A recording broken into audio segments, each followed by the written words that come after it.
ग्रामीण भागामध्ये किंवा दुर्गम डोंगराळ भागातील गावांमध्ये स्वयंपाक बनवण्यासाठीचे इंधन म्हणून पारंपरिक पद्धतीचे इंधन लाकूड, सरपण किंवा गोवऱ्या यांचा प्रामुख्याने वापर होत असतो.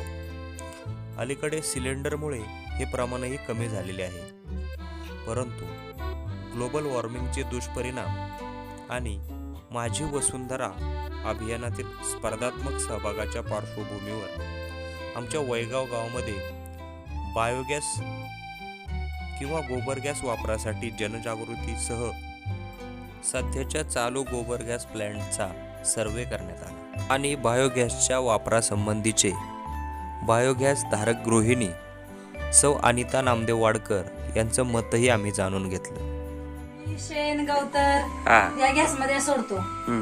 खरकट राहिलेलं पाणी आपण जेवण हातबी धुतलेलं ते पाणी गुरांना नसल द्यायचं तर त्यांना म्हणजे गॅस मध्ये टाकतो. आणि त्याच्यापासून मग ते गॅस तयार होणारा आम्हाला बहुतेक सगळं आमचं जेवण होतं याच्यावरती.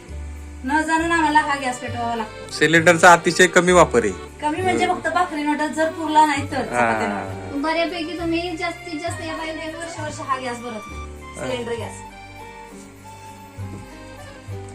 चांगले म्हणजे ह्या गॅसवरच बहुतेक जेवण आणि सगळे. याच्यावरतीच होतं. किती वर्ष झाली गॅसला?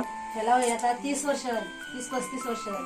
म्हणजे आमचं 35 वर्ष झाले तुम्ही शेणापासून खरकट्यापासून या सगळ्या वेस्टेज साहित्यापासून याचा वापर करतो.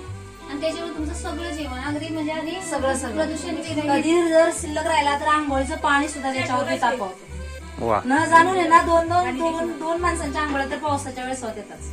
एवढ्या 7-8 माणसांचं जेवण होऊन 2 माणसांच्या आंघोळ्या होत्या. म्हणूनच आज खास आम्ही आज बायोगॅस वर कढवलेला चहा पिण्यासाठी प्रत्यक्ष यांच्याकडे भेट दिली.